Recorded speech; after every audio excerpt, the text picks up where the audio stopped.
opposition is still opposing? No.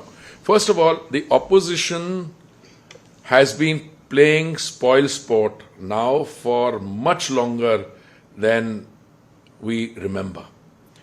I can tell you the parliament, new parliament, its conceptualization, its construction in record time, and the collective contribution of the nation, its workers, to the founding fathers, it is a temple of democracy. I thought there was an opportunity in here for the opposition to rise above their petty stand. Some of them did. Some of them did.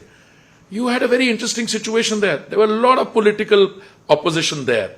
But some people, over a period of time, on account of factors which are pretty well known, I mean the TMC, for instance, or the Congress, or let's say Lalu Prasad ji's party, their overall discourse has become shrill and it has become, in fact, antagonistic.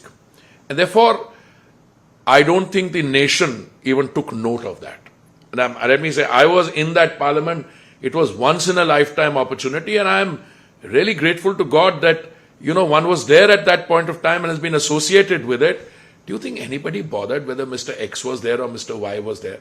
There's one member of parliament from one of those parties who has been tweeting all kinds of,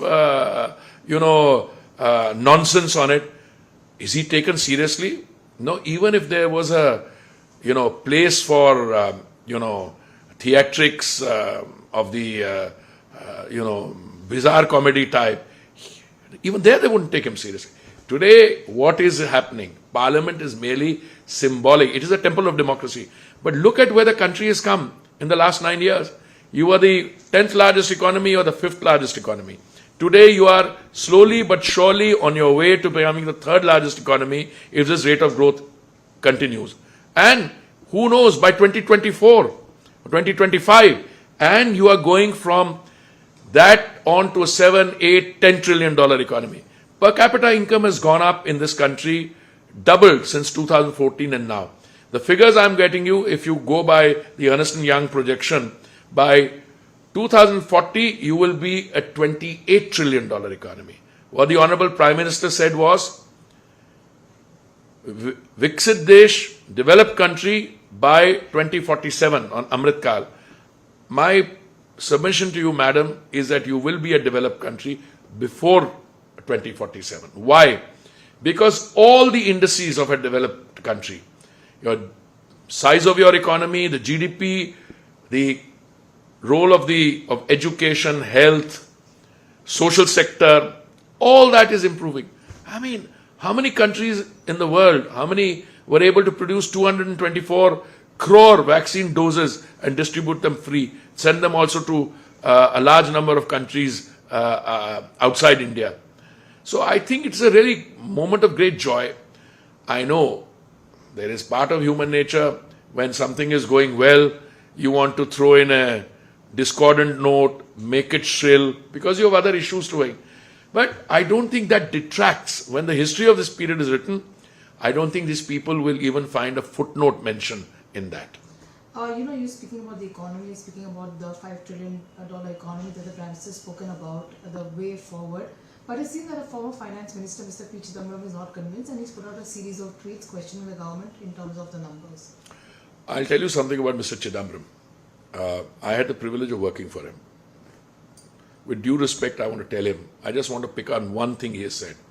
He's looked at petroleum prices. Mr. Chidambaram, when you were finance minister, you chose to address an immediate problem by kicking the solution down the generation or two. He floated something called oil bonds for 1,41,000 crores. Today we are having to pay 3,50,000 crores back. This is Mr. Chidambaram. But I must tell you, Mr. Chidambaram, with all his faults, occasionally when he sees the progress around, he cannot but display that even he is impressed in parts. But I think on an occasion like this, Mr. Chidambaram has to do some serious introspection and soul searching, because often enough he would like to claim credit for some of the good that's taking place. I also saw some statement by the Congress party, I don't know whether it was him or somebody else, oh, you were able to do this because we did this. What did you do? I take the health sector. Between 2004 and 14, the limited manufacturing capacity we had in the public sector for making vaccines, you dismantled it. So we would have happily built on you. If you had some facilities, you built them, we would have built on that. But you dismantled what existed, so we had to build from scratch. So I can give you many examples. Let me tell you with the areas I deal with. I already gave you the example of oil bonds. Let me give you an area of the housing sector. What did we do? We, that is Pradhan Mantri Shri Atal Bihari Vajpayee ji, started the metro. And because it was started when Vajpayee ji was Prime Minister, after that it was very slow. And came Mr. Modi. He took the national metro, which stood at about 240 kilometers when Mr. Modi took over. Today it's at 860. I maybe figure here and there. And we've got another 1,039 kilometers under construction. Let me give you another figure. Today we are at number 5. We are going to overtake Japan and Korea in terms of the kilometrage. And within a limited short period of time, we will overtake the United States. India will have the second largest metro network in the world.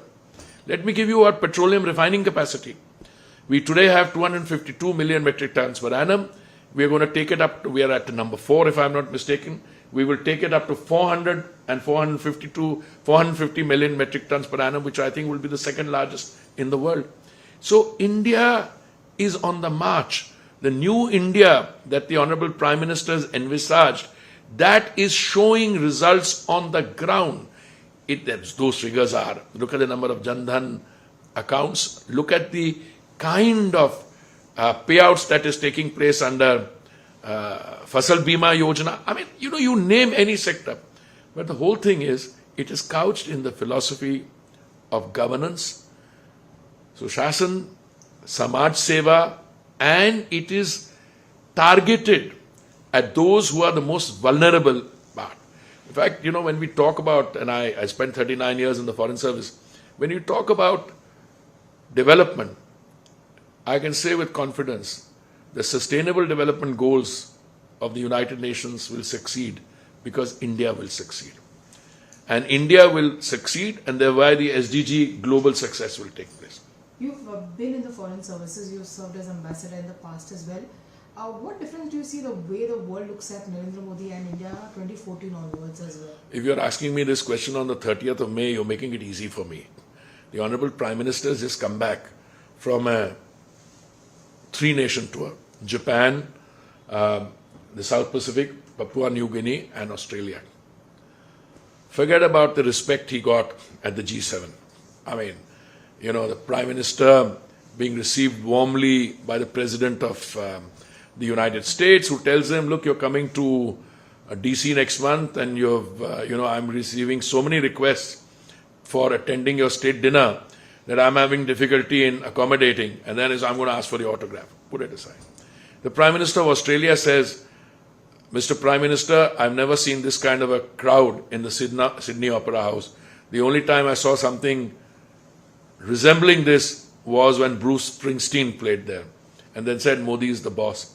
And then when he landed first, I've taken this sequentially, when he landed in Port Moresby, it's not just a gesture of the Prime Minister of the host country receiving him with that deference, with that reverence, but what he said in his speech. What did he say? He said, we are particularly delighted because you have come from amongst us. And you today are providing a decisive voice in the G7 and the G20. And because you've come from us, we want you to be our leader. Now, this is a kind of, look, I have, a lot of Indian Prime Ministers have commanded respect. It's not my case. But this is a completely...